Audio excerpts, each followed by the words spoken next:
Talkin Ball every weekday morning on 97.7 ESPN Radio from 7 to 9 a.m. and joins me weekly for an opportunity to do exactly that, talk some ball. Good morning, Drew.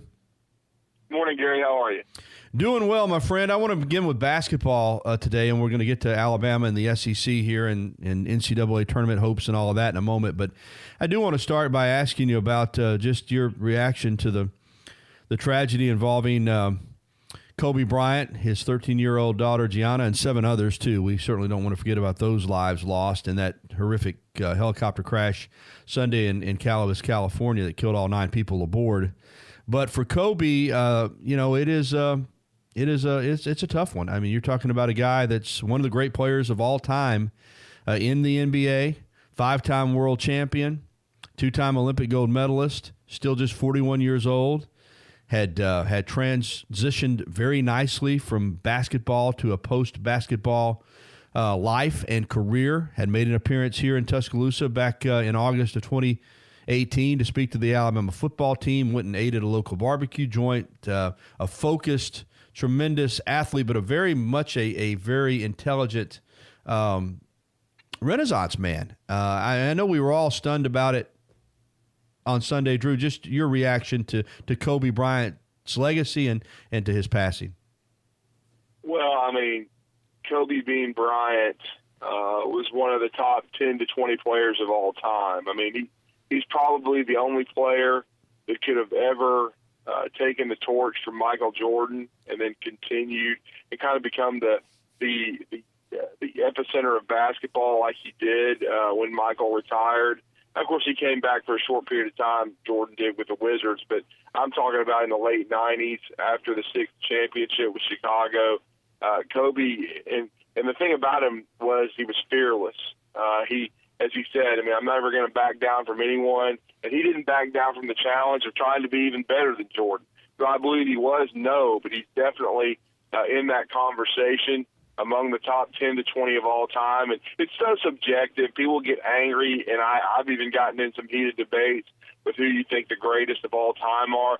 But when you think about it in the context of, okay, this guy's one of the top 10 to 20 to ever play basketball, that's very, very significant. And when you have someone like Earvin Magic Johnson, who says he was the greatest Laker of all time, he won 5 rings, he spent his entire 20-year career with the Lakers, and that's what I liked about Kobe. He was old school, Gary. He did not decide to jump from one team to the other and play with his friends. He was a ruthless competitor. He wanted to win above anything else. He believed in staying with one team his entire career, which I think says a lot about him. But what's I think even more important is he was so well-rounded off the floor. He was as well-spoken an athlete as you're ever going to find. And as ruthless as he was as a competitor on the court, he was just as nice a person off the floor. He was almost like 2 different people. He always had time for people. When he came to Tuscaloosa, I know he connected with a lot of our guys as far as at the University of Alabama, which is big for the state. I know he and Nick Saban had a lot of things in common with the way they approach things. We replayed some of that conversation on Talkin Ball on Monday that he and Coach Saban had, and, of course, some of the things he said to the Alabama football players.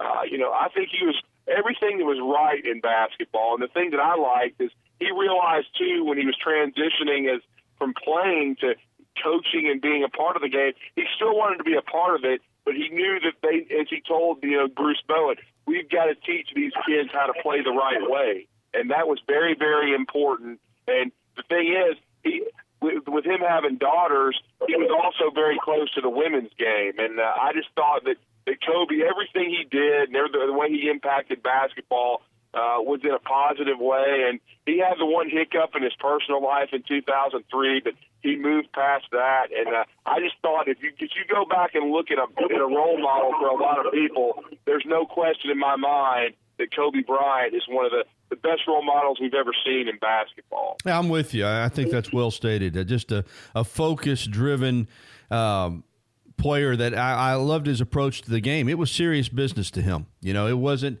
it was fun, and fun was in the winning, as Coach Gene Stallings used to say, and that was Kobe Bryant. I mean, He wanted his team to represent his ideology, which is, we're going to work hard and we're going to go out there to win, and we're all business and we're serious about this game. And I think he was passing that, down, which there's too many players now, in my opinion, Drew, that, they're looking at me, it's about my shoes, it's about my slam dunks, my posterizing, but I don't know if winning is as important to some of these guys as it was to Kobe Bryant. The decision tonight to postpone the Lakers-Clippers game there at Staples Center, I think it's very understandable. I'm seeing some debate about it on social media, but they're both in the same city. They play in the same building. It'll be much easier to reschedule than if this was a game for the Lakers against a team from outside the city. So I think under the circumstances, it's the right move. You agree?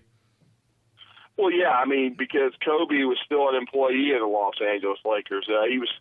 He affected a lot of people in that front office and in that organization. There's a lot of people that are extremely distraught, not just his wife and children, but a lot of people that Kobe had deep relationships with that were affected. You saw Doc Rivers. He's the coach of the Clippers, the team across town, and he was deeply affected. And had a hard time, really even talking on Sunday. Same way with Austin Rivers. The thing with Kobe is he was universally respected throughout basketball. You might not have been a fan of his at times. You might not have, and I certainly wasn't. I grew up a Celtics fan, so I wasn't a Lakers fan, right. And I was more of a Magic Johnson fan. But you had to respect Kobe, and everybody did. Everybody respected him, his approach to everything, what he accomplished on and off the floor. So he was the rarity that was a global icon, Gary, and that's why you've seen so much reaction worldwide. That's why the New York Stock Exchange was in purple and gold last night. Everyone realizes what basketball has lost, and they've lost one of the greatest players to ever play the game much, much too soon. At least we got to see him complete his career, but now it's just sad that we won't see the impact he would have had in his next phase of life off the basketball court. Absolutely. I see we've got a couple phone callers waiting on you, Drew. We'll get to you callers, but I want to transition first into Alabama basketball. And I said this earlier, Drew. You could see all the signs early in the season. You didn't have to be a basketball guru to understand this team plays hard. They were really working to play fast. They were exciting at times, but they weren't necessarily winning as many games as we would have liked because it is a transition. Now it's starting to come together, and they've won 4 in a row, 10 of their last 13. They're red hot with this huge matchup coming up tomorrow night down in Baton Rouge against LSU, against the team that won it last year and is undefeated in the conference this year. But what I like about this team, Drew, is in addition to what I just pointed out, they play so hard and everything, is they find different ways to win games. You and I were talking about it in Tuscaloosa at the Missouri game. A team shoots 31 of 31 free throws against you, and you win by 14 points. That doesn't happen often. Then you go to Nashville, and you turn it over 25 times, and you win by 15 points. And then you come home in the Big 12 SEC Challenge, and Kansas State dominates you on the glass, got offensive rebound after offensive rebound, had 30 plus more shot attempts than you, and you win the game. This team, because of the way they play, they can beat you in different ways. And when they shoot the ball well from three, just look out. They could beat anybody. But it's coming together now, and you're starting to see the win column results, and that's really got people pumped up about this team. Well, it does, and, of course, they've still got to continue to climb the ladder. They're certainly back in the conversation of getting into the NCAA tournament, but you got to continue to pile up some wins. The SEC is not as strong as it was the last 2 years, but certainly it's going to be a formidable challenge in Red Stick against 6-0 LSU. LSU has basically escaped many times. They've played a lot of close games, but they have experienced guards and Skylar Mays and Javonte Smart. Those guys have played a ton of basketball, especially Mays, and he made a huge shot to beat Mississippi State in the PMAC, and so they're going to be very difficult to play against. Plus, they've got Trendon Watford coming off a 22-point night against Texas, one of the best freshmen in the SEC. So Alabama's going to have to cut down on turnovers. They're going to have to take care of the basketball, and then you're going to have to see a good night from the backcourt for Alabama. Alabama's backcourt of John Petty, and Kyra Lewis, who's right now the reigning co-SEC Player of the Week with Nick Richards of Kentucky. You're going to have to see him play well. He had 26 against K-State. They're going to need another really productive night against Smart if Alabama's going to win this game. And LSU's not the biggest team, so Alabama going in, they like to play small as well, but they're going to have to do a better job on the glass than they did against Kansas State. You know, they gave up 22 offensive rebounds, only got 3 themselves. If they can control the glass at LSU, keep the turnovers to a minimum, and shoot 40% from the three-point line, I think they can get a win in the PMAC. I don't think this is a great LSU team. I think it's a really good team, but they're a team that knows how to win. And so Alabama's going to take their best shot, but I do think with the way this team is playing, it's a winnable road game. And then you've got a huge game coming up at home against Arkansas. Eric Musselman's team did drop a home game to Kentucky, but they've played pretty well this year. They're a really good defensive team. Another team that's a smaller team, but that's really good defensively. So two, challenges this week for Alabama. But if they can, it would be immeasurable if they could get 2 more wins and get to 14-7, 6-2 in the SEC. But certainly this challenge at the PMAC coming up on Wednesday at 6 o'clock is going to be significant. And you're going to also need to keep Herbert Jones out of foul trouble, because I think he'll probably take Trendon Watford and try to guard him. They're similar guys. They're both long and athletic. But if Herbert Jones can stay out of foul trouble, if he's on the floor in the waning minutes of the game, I think Alabama's got a really good shot at winning on the road. Before we get to the break, Drew, and we'll come back with and get Tom on about basketball, and Pat's got a football recruiting question. We'll get to them on the other side. But I do want to give Avery Johnson credit for the recruiting that he did here. He recruited these players. And, of course, we forget, or I seem to have forgotten that he recruited Braxton Key, too, who's a national champion now, of course, at Virginia. But I want to ask you about player development. And you mentioned Petty, and you had covered him in high school there in Huntsville, and I had watched him several times in the state tournament because they were always there with Jack Doss, and I thought he was going to be an NBA player. And then he gets here and really became a catch-and-shoot guy that didn't rebound, that didn't get to the basket, didn't defend the way he needed to. And I'm watching him last year and thinking, this guy's not going to sniff the NBA, Drew. And then Oates and his staff come in, and in 1 year, it's been amazing what they have brought out of him in terms of his entire game, hitting the glass. He leads a team in rebounding, getting to the basket, getting to the free throw line, shooting the three at a better clip than he ever has in his career, playing with the kind of energy and emotion and enthusiasm that you have to play with at this level. I want to ask you about how he has developed under Oates, and how much of that is a credit to Oates and this staff, and how much is a credit to John Petty for buying in? Well, it's both. Certainly I think John felt a level of trust immediately with Nate Oates, and I think Nate Oates was very intelligent and also, forging a relationship with Jack Doss, his high school coach, and allowing Coach Doss to come to practice, allowing Coach Doss to talk to John and see where he's at. And I think that John trusts this coaching staff, especially Coach Oates, completely. And I think they saw his length and athleticism and ability and knew that he was more than a catch-and-shoot guy. Certainly he could shoot the three, but John Petty is a slasher. He's a willing passer, always has been, has needed to improve his ball handling, which I think he has done to a degree, and he's continuing to get better. I think he's the most improved defender on this team. And I think Herbert Jones is in a class by himself with what all he can do on the defensive end of the floor. But John Petty has turned into a very good perimeter defender. He was always a great rebounder for Jack Doss at Johnson and then Mae Jemison High School. Now he's done the same thing as a bigger guard at Alabama. He's averaging 7 rebounds per game. I think he's had 4 double-doubles so far. He's averaging 16 points and 7 rebounds per game, and he's turned into the slasher that I saw in high school. He's now the body language is outstanding. I think he's finally coming to his own. And it just goes to show you, if you have the right coaching staff who connect with a player, it's all about a lot of times it's the right place at the right time. And I think this coaching staff was perfect for John.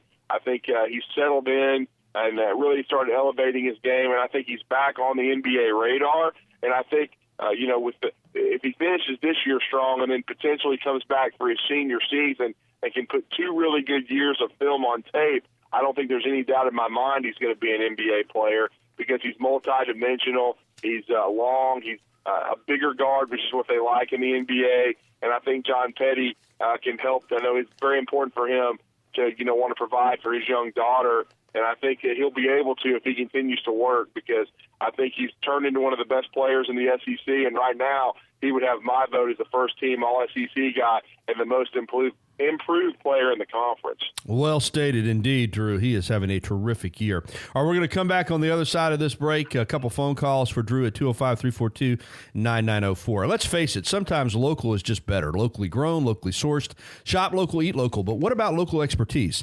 At Allstate, Andrew Conifer is just that, a local. So contact Andrew Conifer, Allstate agent in Northport today, so he can help you with protection that's right for you and the things you love most. Call Andrew Conifer at 205-722-9201. Allstate, are you in good hands? If not, make that phone call today to Andrew Conifer at 205-722-9201. We'll be right back with more from Drew DeArmond next here on The Gary Harris Show. On ESPN Radio in Huntsville, we've got Tom on with Drew. Go ahead, Tom. Morning, Gary. Morning, Drew. How are y'all? Doing well. Good morning. Morning, Tom. Listen, I want to add something to the John Petty comments that y'all made, and I'm just thrilled for John to see him having the success he's having. But, you know, I think Coach Oates did a masterful piece of coaching early in the year.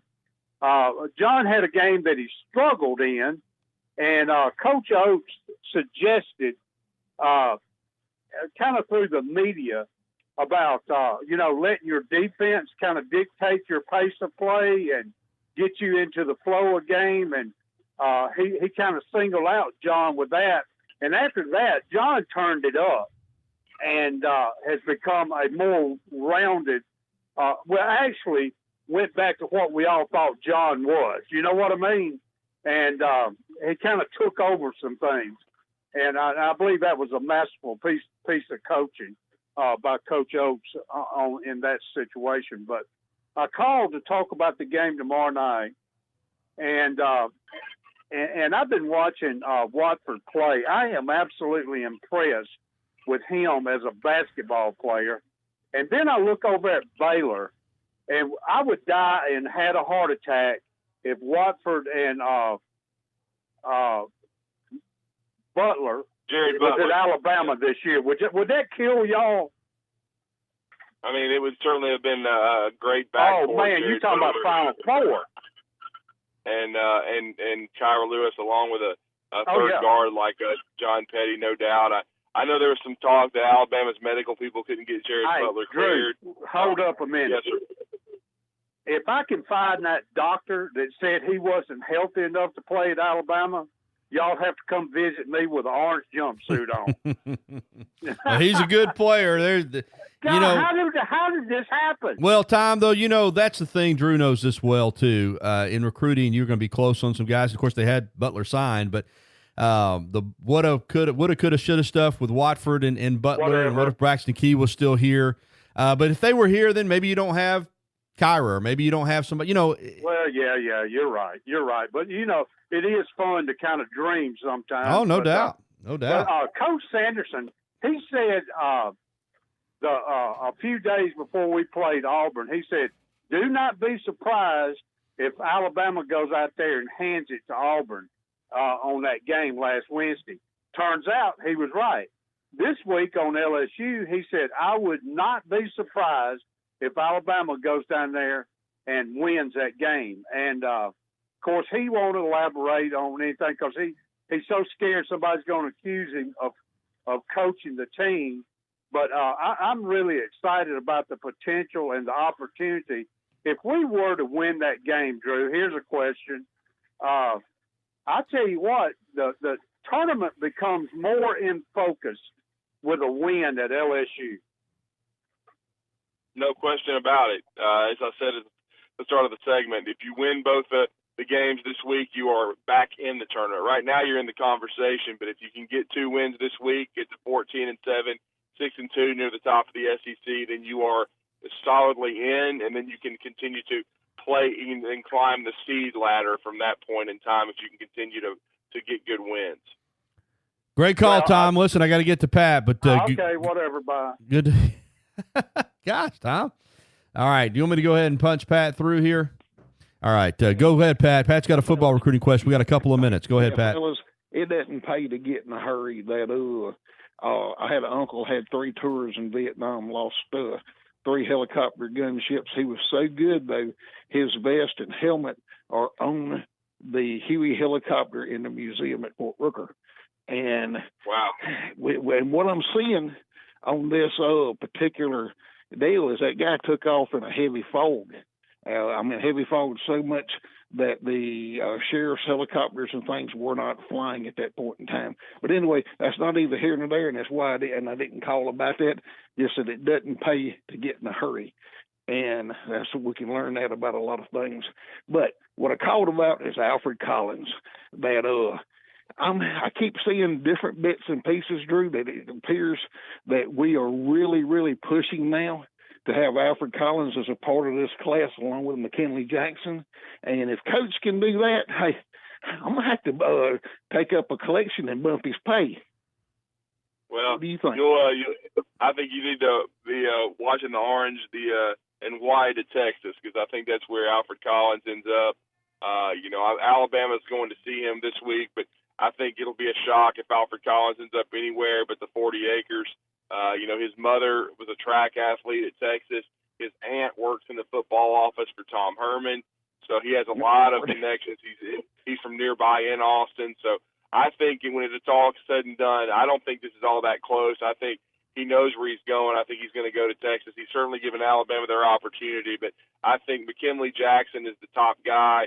They've got to try to, battle Texas A&M and LSU to get him, on signing day. It's still going to be a lot of twists and turns, but I do think Alabama's in strong position right now, and Freddie Roach and Nick Saban can hopefully strengthen that this week when they go to see him before his visit to College Station. But I think Alabama, Texas A&M, and LSU in that order is probably the right now what it is for McKinley Jackson. Okay. All right. Well, quick question before you go. Do you think Rakestraw is as good as his Texas press says he is? I think press down in that part of the country says he's fantastic. I think he's a good player. I'm not quite sure that he's he's an elite talent. I think he has a chance to be good, especially when he gains weight. He's only 165 pounds right now.